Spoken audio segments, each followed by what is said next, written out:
This is CGTN, China Global Television Network.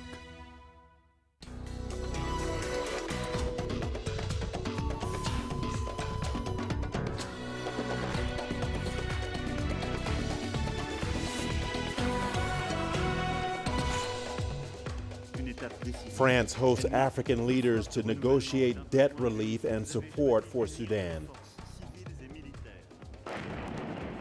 Israeli airstrike kills Islamic Jihad commander in Gaza. And why Nigeria is at huge risk of a third wave of COVID-19. Hello and welcome to Africa Live. As always, great to have you with us. I'm Richard Nta, live in Nairobi. And for those of you joining us from across the continent and around the globe, we thank you for joining us. And tonight I'm alongside my colleague Uche, who has our business headlines. Uche? Thank you, Richard. And here's a look at what's coming up on Africa Live Biz. The IMF calls for major reforms to help revive Zimbabwe's economy. And food inflation in South Africa hits its highest level since September last year. Of course, all that coming up within the program. For now, it's back to you, Richard. Thank you so much, Uche. Once again, welcome to Africa Live. So good to have you with us. Let's begin in France, where the country has pledged $1.5 billion to help in Sudan's economic recovery. The bridge loan will be used to help clear Sudan's arrears with the International Monetary Fund and cover additional costs. This is expected to pave the way for wider relief on the African nation's external debt, which stands at least $50 billion. France on Monday hosted a summit to help Sudan entice foreign investors and secure pledges to pay off its arrears to the IMF. Sudan is emerging from decades of economic sanctions and isolation under former President Omar al-Bashir. French President Emmanuel Macron has praised the ongoing reforms in the North African nation.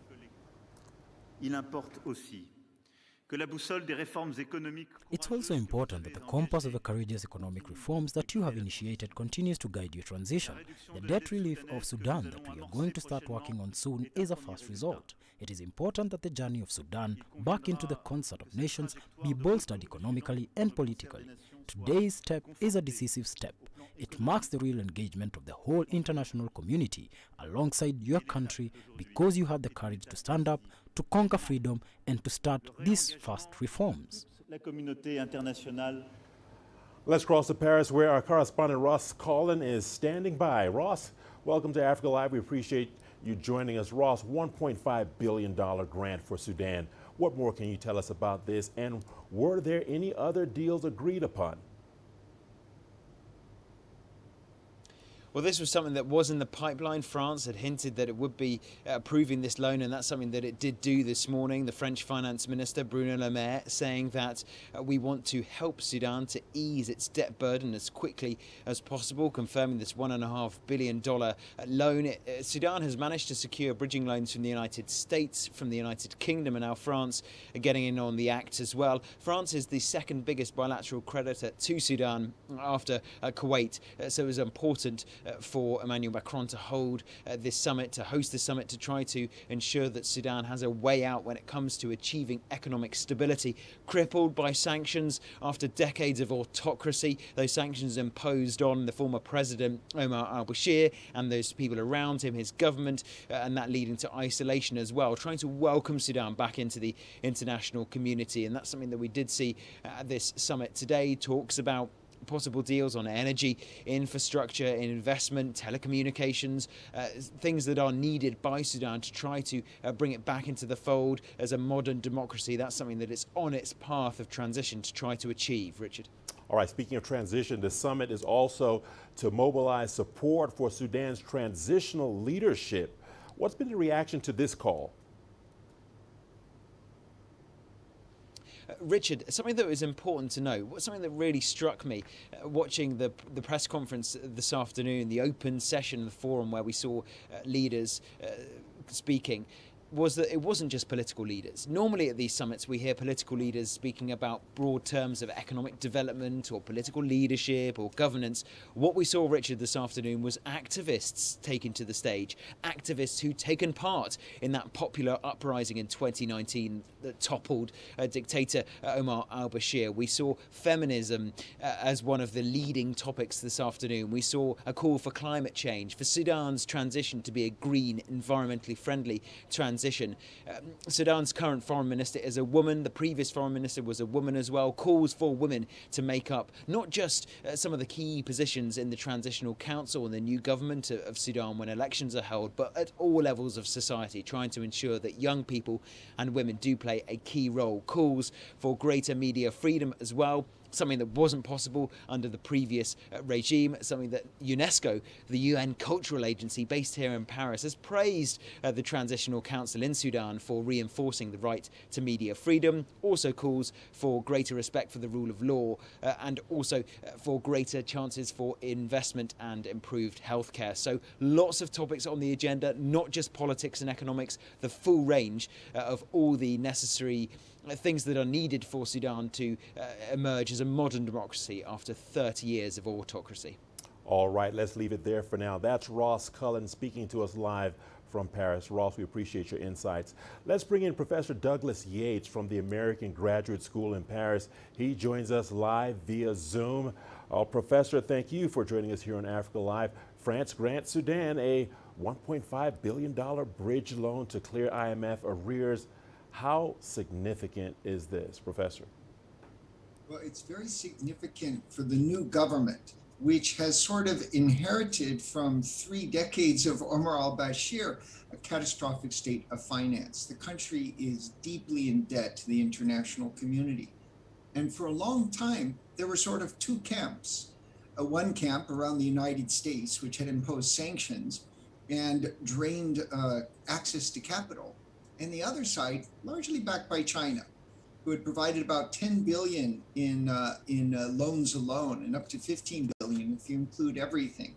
And now the international community is united around Sudan. No longer are there 2 camps.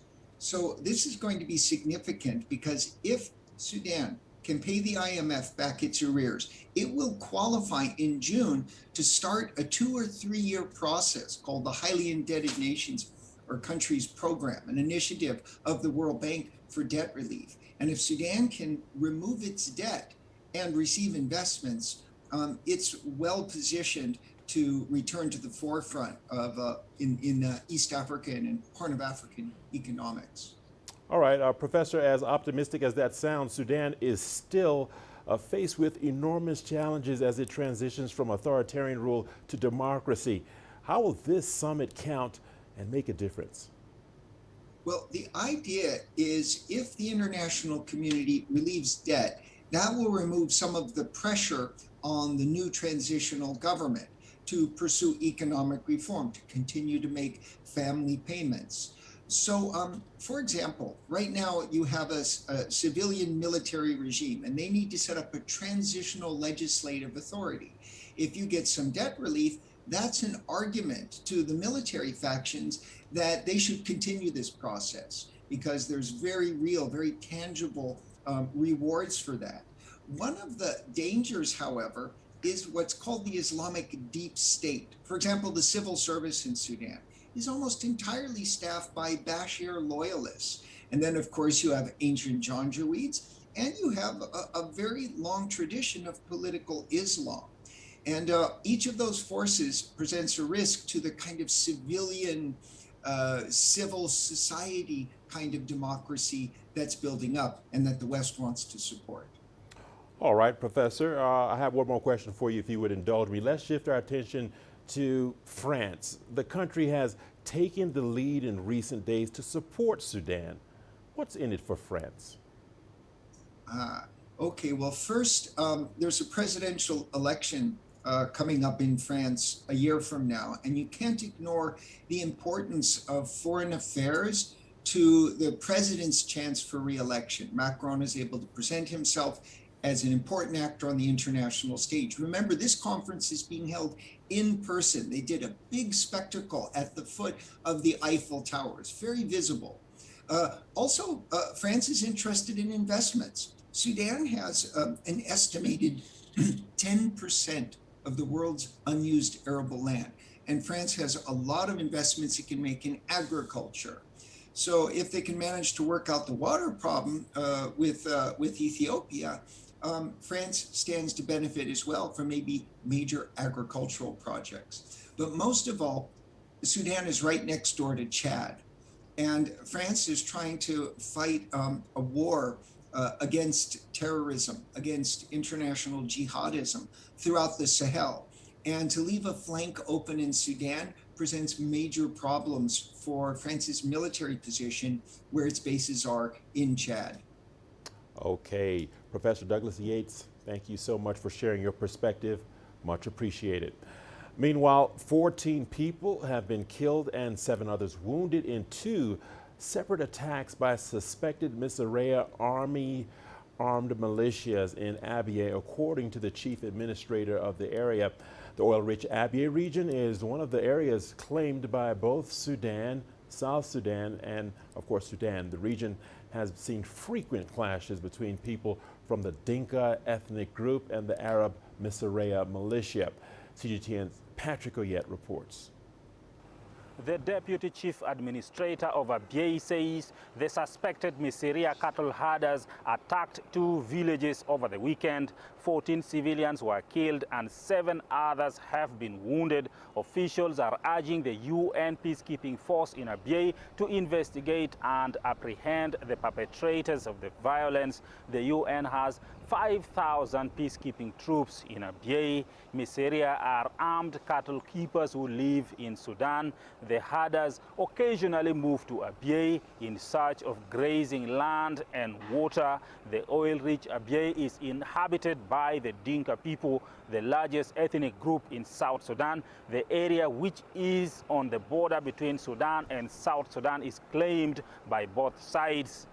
Patrick Oyet, CGTN, Juba, South Sudan. Let's now turn our attention to South Africa, where the trial of former President Jacob Zuma has been postponed to next week. This is because Zuma lacked formal legal representation after his team withdrew on the 21st of April. The much anticipated trial is bringing to a head close to 2 decades of investigations into South Africa's multi-billion-dollar arms deal. Angela Coppola has more. Well, Richard, they were postponed for all the different reasons that we thought was going to happen. In fact, it turns out that Zuma's legal team planned to call for the recusal of Billy Downer. That's one of the reasons for the postponement, because the papers by the defense attorneys hadn't been filed in time, so the state couldn't respond. So that's one issue. The second issue is the fact that, in fact, they're also going to plea Jacob Zuma's official response to the charges that he's been faced with. So that's also been delayed because that hasn't been placed on record yet either. We do understand that the legal team of Zuma are in fact ready to proceed with trial. So while we initially thought that it might be used as an objective or objection by the defense team, it didn't turn out to be so. But it is seen as a delaying tactic by Zuma and his so-called Stalingrad approach to his legal woes that he's faced. He's always said he wanted to appear in court and have his day in court, but he's done everything in his power to avoid having his day in court. So today's proceedings were also delayed this morning by about an hour because the legal teams from the defense and the state side were arguing with the judge in terms of what to do next. So the co-defendants in this case with Zuma are in fact those senior French arms dealer company Tails representatives. They weren't in court physically, but they were there virtually. So we're going to have to wait until the 26th to see what happens then. And now to the Israel-Palestine conflict, and more rockets have been fired into Israel. The Israeli military says its attacks are nowhere near over. It says it killed a senior Palestinian militant commander in heavy airstrikes on Gaza on Monday. There have been mounting international calls for a ceasefire, but the United States once again blocked a joint statement at the UN Security Council on Sunday. Gaza health officials say the Palestinian death toll has risen to 201, including 58 children. 10 people have been killed in Israel, including 2 children. Every day the situation gets from bad to worse here in the Gaza Strip. Every night is tougher than the other one. Tonight was one of the most terrifying nights on the Gaza Strip. We could hear the Israeli strikes bombing the Gaza Strip. More than 150 air raids were launched on the Gaza Strip, while the Israeli tanks on the borderline between Gaza and Israel also shelled the homes close to the borderline between Gaza and Israel in southern Gaza, eastern Gaza, and also in northern Gaza, southern Gaza, sorry. Most of these air raids targeted roads, streets, farms, residential buildings, factories. We can say that Gaza's infrastructure is totally destroyed now. It will take years for Gaza and its people to rebuild what was destroyed in this 7-day escalation. The Israeli warplanes are hovering over the Gaza Strip. Every now and then we can hear the new Israeli airstrike. Just a few hours ago, an Israeli airstrike targeted a car in western Gaza City, killing 3 Palestinians. According to the Palestinian medical sources, the numbers of casualties and people killed in Gaza is going high very rapidly because of this tense escalation. The latest number is 198 Palestinians were killed, including 58 children, and more than 1,500 were injured. Egypt has in the meantime opened the Rafah border crossing a day earlier than planned. It's to allow passage from Gaza for students, people needing medical treatment, and other humanitarian cases. The border is the main exit point for the majority of Gaza's population. More than 200 people are said to have already crossed into Egypt. Even before Sunday's reopening, Egypt had been picking up people wounded in Israeli bombardments at the crossing. CGTN's Adel Al-Mahroui has more. As you briefly mentioned, since Sunday morning, Egypt has opened the Rafah passage openly and widely to maintain a regular flow of citizens, especially those who have been injured. Ambulances are standing by at the crossing to transport immediately anyone in critical condition. 3 hospitals in Egypt have been primarily designated to welcome and receive Palestinians who have been injured from the Israeli airstrikes and bombings. 2 of them are in North Sinai, in Bir Abd and El Arish, the closest to the Rafah passage. The third is a bit farther away in El Ismailia city, across the Sinai Peninsula, and where advanced medical facilities are more available. That will be mainly for those who have been severely injured or are at critical conditions. Meanwhile, a flow of medical supplies have been flowing into Gaza from Egypt. Trucks are going in around the clock. In just 2 days, about 1,200 Egyptian doctors have volunteered on the syndicate's website, according to a statement from the president of the Egyptian Doctors Syndicate. Egypt always is keen to be in the front line of mediation efforts, especially when it turns to a violent confrontation between Hamas in Gaza and Israel. You're watching Africa Live. More news to come after the break. Here's what's ahead. India's Gujarat state braces for a most severe cyclone in over 2 decades. And why Nigeria is at huge risk of a 3rd wave of COVID-19.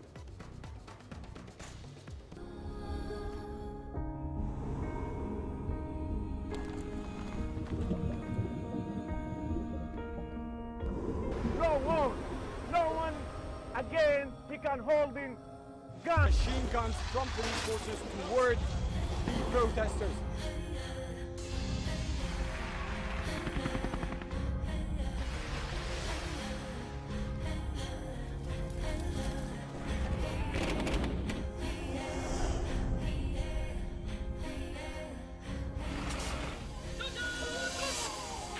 Were you worried about your life at that particular time? Not at all. Thank you very much for your time. What is your assessment of the state of the continent today? Africa has the potential to power itself. Excuse me.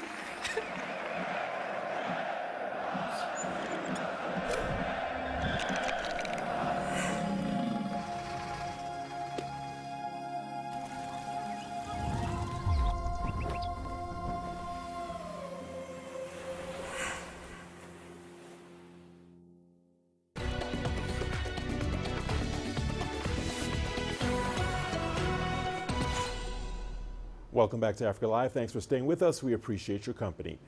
The much anticipated second phase of South Africa's COVID-19 vaccine rollout got underway on Monday as a third wave sets in. The expanded drive will focus on remaining healthcare workers, older adults, and vulnerable groups. CGTN's Julie Shire reports. It's been a long wait for COVID-19 vaccines for South Africa's old and vulnerable. But there was hope nationwide as the country's second phase kicked off from Tembisa Township to the Western Cape. I'm so happy, I'm so grateful in my heart, and I'm not scared because we see a lot of people that are dying, and the people are saying, don't do this and this, they're gonna kill you. There's no such. So I'm happy. Now there's a life. We need that life, you know. That's it. And we are happy because the government did everything to be success. The process here is very, very good. It's well planned, well organized. You don't waste any time, you know. And just to think, just this short time, you have this to save your life with. And I really would encourage people to do it.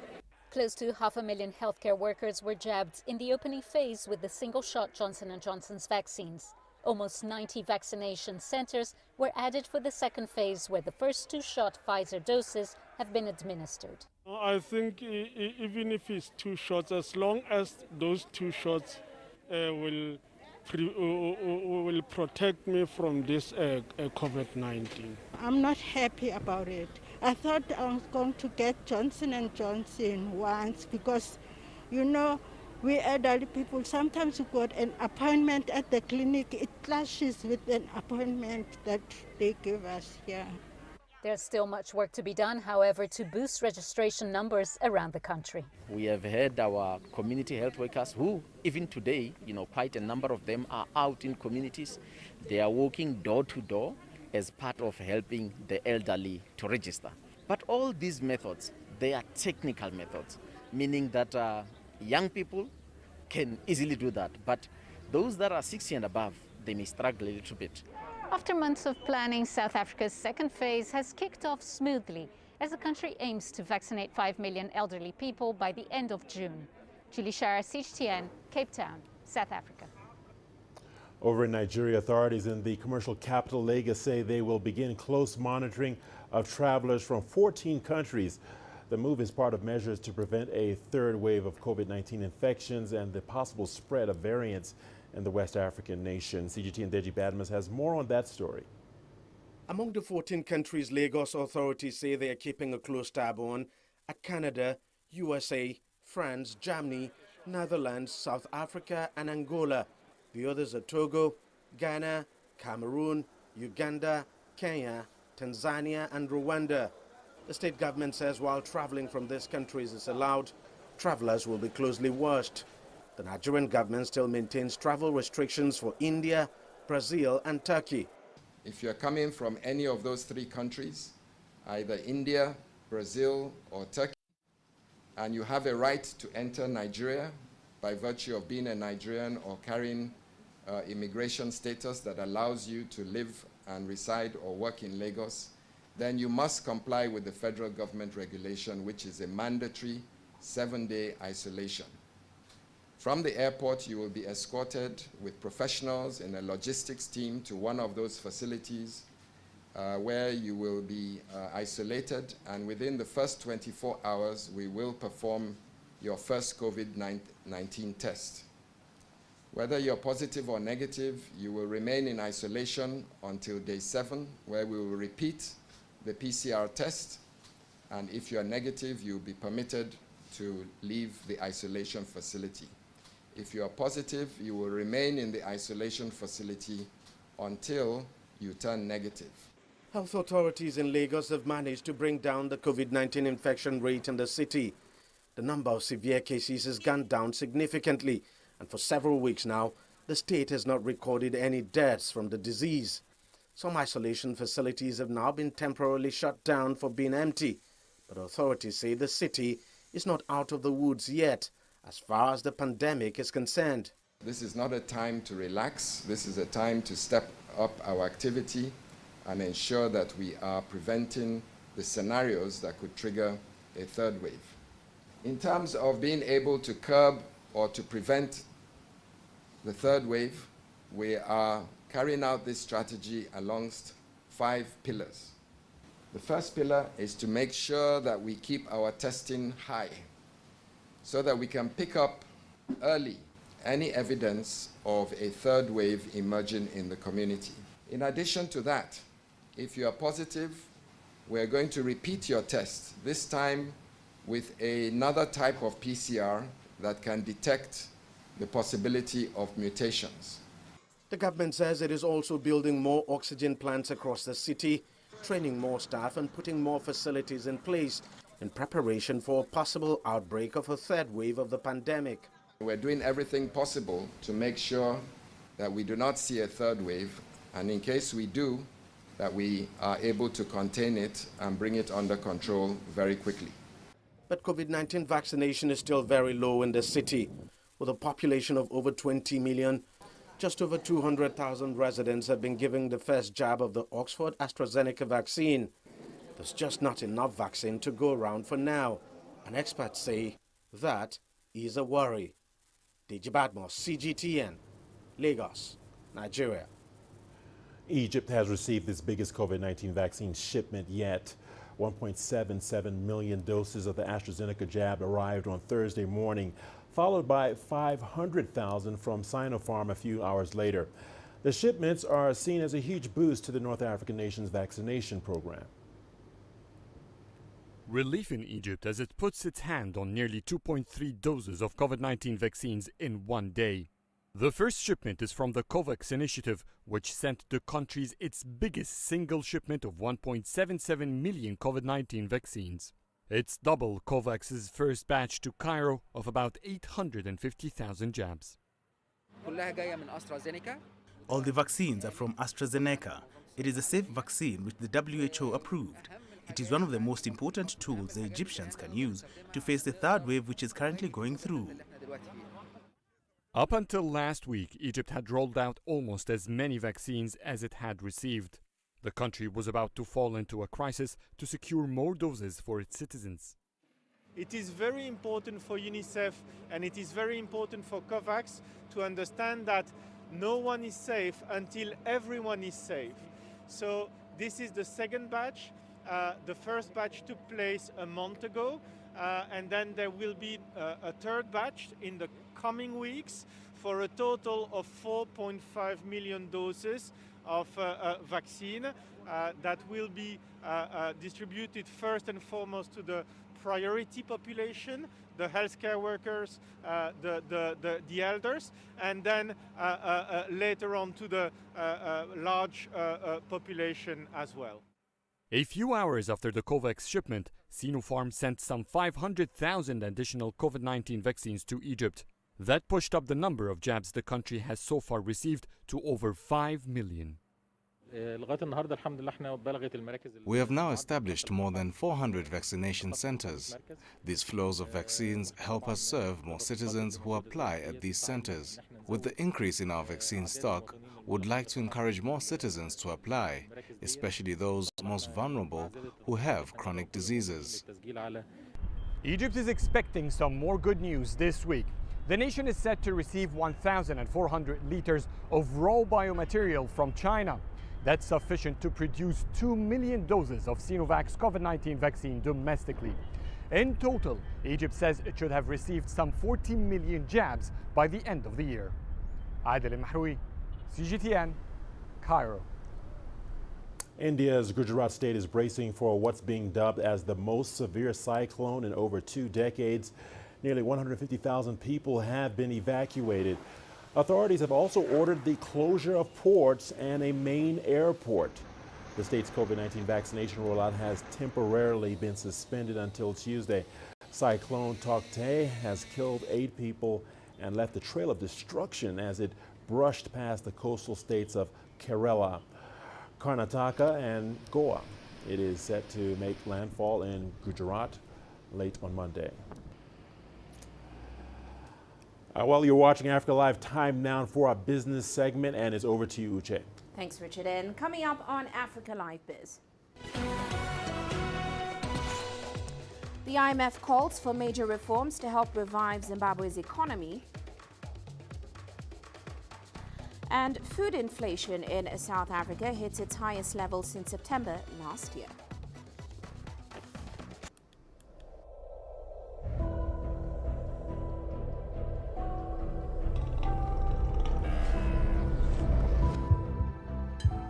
It's just taken me completely out of my depth, but at the same time it's exciting.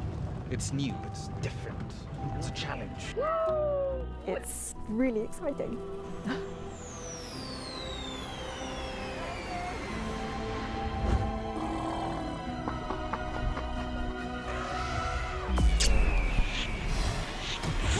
the last 14 hours of rain.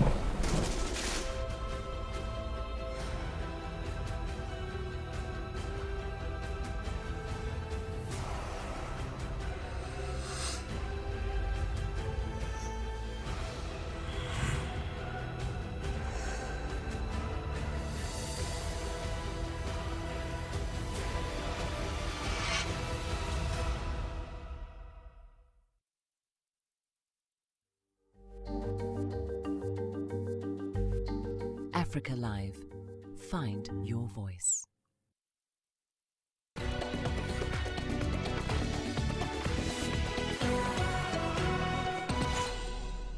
Well, let's start off in Zimbabwe. The International Monetary Fund says the country is in desperate need of a broader reform and stabilization agenda to help support its local currency and lower inflation. Now, this comes as Zimbabwe fights bouts of high inflation and commodity shortages. In 2019, Zimbabwe reintroduced its own currency, which has plunged to 84.6 against the greenback, while annual inflation stands at 194%. The IMF is planning to hold a virtual staff visit in the first half of June, which will be a precursor to the country's enrollment in a staff-monitored program. Now, the government has yet to provide a clear plan on how the country will exchange almost $10 billion worth of debt, which is owed to multilateral lenders. And moving on, South African food prices are on the rise again as global commodities and international oil prices rebound. Food inflation is the highest since September last year, with experts warning that consumers will bear the brunt. Here's Richard Nta reporting. The cost of preparing even a simple meal is rising. Basic foods, fruits, vegetables and meat prices are not only increasing but are also becoming unpredictable, making budgeting a nightmare. It's a double whammy for restaurants. Many have reopened, but to limited patrons as COVID remains a concern. It is ridiculous. I mean, every week almost you can see the prices just doing this. Meat, probably one of the bigger purchases in the business. That's where we're seeing the instability. Every other week it's, guys, we're going to have to increase prices because the farmers are saying 1, 2, 3, 4, 5. And how do we control our costs here and manage to keep the customers sitting on the chairs? In April, the price of tomatoes skyrocketed by 21%. This was because of heavy rains at the end of 2020 that ruined a number of crops. Apart from adverse weather conditions, international oil prices are rising, as well as agricultural commodities. This has led to higher input costs. Producer price inflation jumped from 4% in February to 5.2% in April. We also had supply constraints at some point in the year, but we don't expect the food inflation to kick up the lights, or rather to knock out the lights in this regard. This is mainly because of just the good prospect of harvest and produce that we're expecting for the year, coupled with a firmer rand that we're seeing. We feel that would cushion the blow of some of the costs that have been climbing, which include electricity costs, which include the national minimum wage that we've seen. Agriculture producer inflation came in at 7.2% last month. Dairy, cereal and other crops made up 12.6% and 17.2% of that respectively. I've resorted to actually making my own bread instead of buying bread, because getting bread for 15, 16 rand a loaf is just ridiculous. But the meat prices also have gone up, and one thing that has helped me is buying in bulk and building up relationships with other wholesalers. In March, consumer inflation rose to 3.2%, back into the Reserve Bank's 3 to 6% target band. The largest contributor to that inflation figure was the food and non-alcoholic beverages category, rising 5.7%. April inflation figures are due out next week, around the same time that the Reserve Bank will meet to decide on rates. The Reserve Bank has suggested that it will keep rates on hold only if inflation remains under control. Sumitra Nadu, CGTN, Johannesburg, South Africa. Now, healthcare is one of the sectors that have expanded during the coronavirus pandemic. Foreign investments have been dwindling in this industry for the past few years, but they've shown some improvement in the last year. Well, Yasser Hakim spoke with the top executive of a foreign medical group about the investment opportunities in Egypt's health sector. The Saudi-German hospitals, the first in Africa to join the Mayo Clinic Care Network, is planning further expansion in the Egyptian market. After Saudi German Hospital Cairo, we are working now for the medical city in Alexandria, then the medical city in Giza. We are working to find, at least for the first phase, 10 medical cities here in Egypt. They're eyeing investments exceeding $3 billion. The regional director says Egypt is an attractive destination for foreign investments. In Egypt, the population is increasing from year to year, and with this increasing, we can find that there is increase also in the demand of the number of beds in Egypt.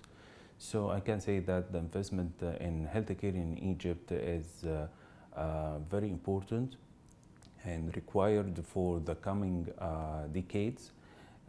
And we can find that there is already a gap before, and this gap is increased from year to year. There is a lot of support from all the authorities here in Egypt regarding the investment overall, especially in healthcare. And foreign investments have been flowing in. Several factories in COVID-19 personal protective equipment are up and running. Egypt's first pharma city was inaugurated in April. There's been an increase in hospital beds, more lab centers, and about 47 new hospitals under construction. Meanwhile, Chinese and Russian COVID vaccines are to be locally manufactured. With the third wave of coronavirus hitting the country, the role of the private sector in fighting the pandemic has become essential. For the first wave of corona, the public hospitals started to lead the management of the crisis alone. But recently they started to involve the private sector in this crisis. Now, within the wave 3 for COVID-19 here in Egypt, we have more control together, and we are working together to provide better services for the community. And a comprehensive health insurance program being implemented on the ground will help most of the population afford treatment in private hospitals, boosting demand for even more investments. Yes, Hakim for CGTN, Cairo. And now to some international news. China's economy maintained a stable recovery for April. The National Bureau of Statistics says the positive momentum is expected to continue for the coming months. Here's Liu Jiaxin with the details. China's Consumer Price Index, or CPI, rose 0.9% year-on-year in April, according to data from the National Bureau of Statistics. The CPI is a widely used method of measuring inflation and helping to assess the impact of government policy. Calling it a moderate increase, a spokesperson said it reflected the return to normality of production and supply, as well as that of consumer spending. Last year, in response to the impact of the epidemic, we introduced some emergency measures. This year, we can see that these emergency fiscal and monetary policy measures are gradually being withdrawn. We can see that there is a basis for prices to remain stable throughout the year. And that's good news for big spenders. Data shows that consumption continued to expand nationwide last month. Online retail continues to be a major driver. From January to April, the online retail sales of physical goods grew by nearly a sixth against the same period in 2019. The spokesperson said key elements were falling into place to ensure people would continue spending. With the steady recovery of the economy, employment is expanding, and personal income also increased in the first quarter, which is conducive to increasing consumption capacity. Yet authorities are still cautious about the global outlook. Although China's economy continued to grow at a moderate pace in April, the government said the complex situation of the global pandemic will still have an impact on the country's economic forecasts in the second half of the year. Liu CGTN, Beijing. Now, of course, Monday is World Telecommunication and Information Society Day. Representatives from China's telecom industry and research institutes gathered in Zhengzhou in central China's Henan province to discuss how to accelerate digital transformation. Here's Xia Roy Shui with more. 5G dominated the agenda of this year's World Telecom Day. China has made remarkable progress in the commercial use of 5G technology in the past 2 years. It has the world's largest 5G network, with over 280 million 5G mobile connections. It's expected that 5G will bring 120 million yuan of investment in network infrastructure construction and a total of 800 million yuan in data usage in 2025. 5G will also directly lead to about 2.93 trillion yuan of economic added value. China's main local telecom carriers, China Mobile, Unicom, and Telecom, have announced their new plans to promote 5G in the digital transformation of other industries. It's in line with China's 5G plus industrial internet strategy. So far, more than 1,100 5G plus industrial internet projects are under construction, covering 22 industries, including cement, automobiles, petrochemical, steel, mining, and oil fields. Other key players like China Tower and China Broadcasting Network Corporation, Huawei, and Datang are also speeding up 5G network construction. 具体来讲呢，我们呢主要做了几个方面的工作。第一个是基础能力的建设。We've been working on integrating 5G with other industries for many years. First, we plan to build over 52,000 base stations in Henan province by the end of this year. Second, we aim to train talents who have the expertise in both 5G and other industries. Third is to build industrial internet platforms so that our network can help various industries.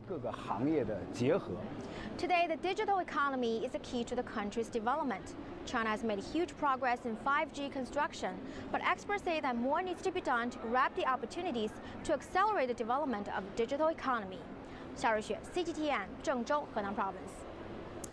Well, that's all for now on Africa Live Biz, but still to come on Global Business Africa, we'll be looking at ongoing efforts in Paris right now to help reduce Sudan's mounting pile of foreign debt. Of course, all of that coming up at top of the hour. For now, back to you, Richard. Thank you so much, Uche. The news continues on Africa Live. We will see you on the other side of the break with more news. Here's what's ahead. How a Ugandan artist is using her skills to empower others amid the coronavirus pandemic. Join us in Global Business and see Africa through our eyes.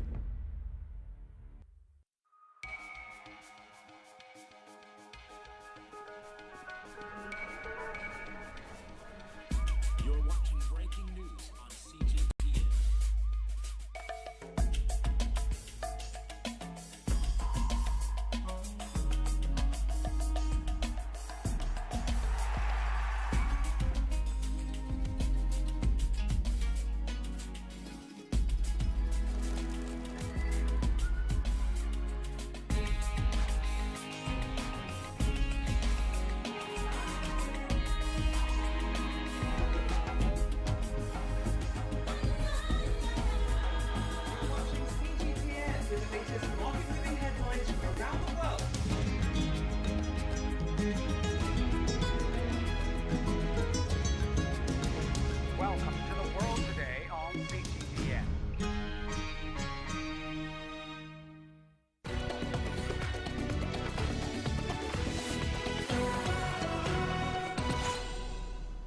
Welcome back to Africa Live. In Uganda, COVID-19 has seen many companies downsize on employees as a way of reducing costs. This has exposed young people to human traffickers with promises of better paying jobs abroad. But one visual artist is trying to change this trend by empowering young people with skills that can help them earn a living at home. CGTN's Hilary Ayasega reports. This is what kept Katesi busy for the past 2 months. Welding metals and shaping sculptures.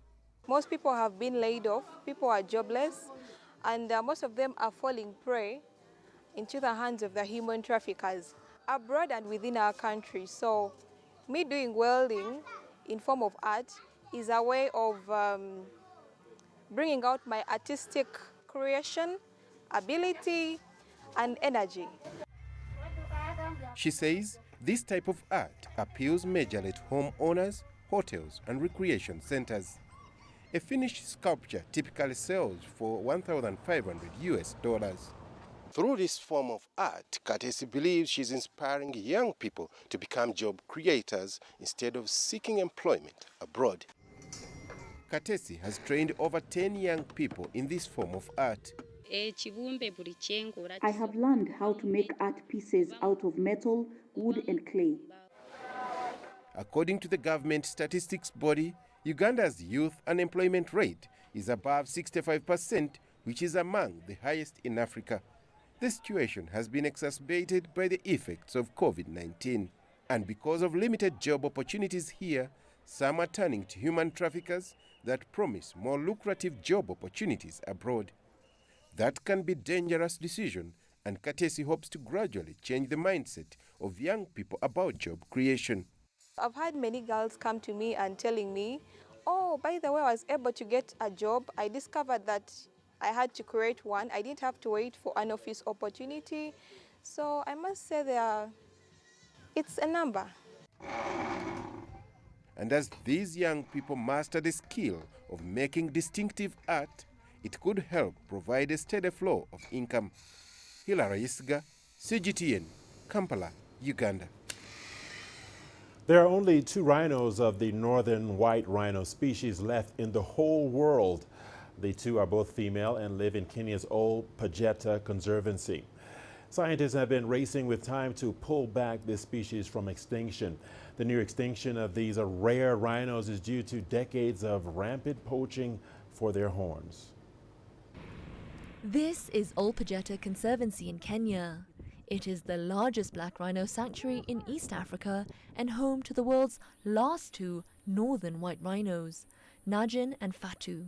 When they came here on 20 December 2009, they were being fed with carrots, bananas, watermelons, breads, just human food.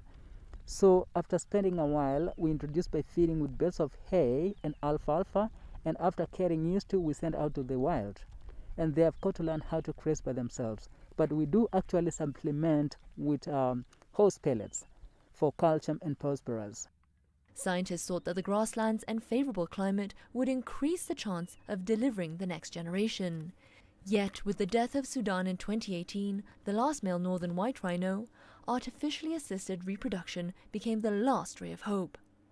Scientists have been working to save the species from extinction through advanced reproduction technologies. First and foremost, the technologies that the team is trying to develop are very expensive technologies, and they are technologies that have never been attempted before. Additionally, working with 2 animals gives you very limited genetic material. Despite these challenges, Kenya announced in April that 4 new northern white rhino embryos had been produced. This brings the total to 9 pure northern white rhino embryos now developed. The next step is to transfer the embryos to the surrogate southern white females. I think it's upon everyone to get on board and to understand that these animals contribute to the ecosystem.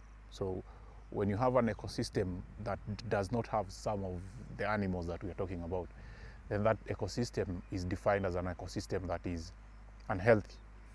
And an unhealthy ecosystem will eventually trickle down and lead to an unhealthy population of humans. The cost of protecting and taking care of the rhinos at the Conservancy is huge. Olpejeta puts the cost at $11,000 per rhino every year. And with the ongoing COVID-19 pandemic, it's been difficult to rely on revenues from tourists visiting the park. For now, scientists hope the embryos will give the white rhinos a new lease on life. Daniela Pearson, CGTN. Time now for a short break, but after that, it's our sports news. Here's what's ahead. In sports,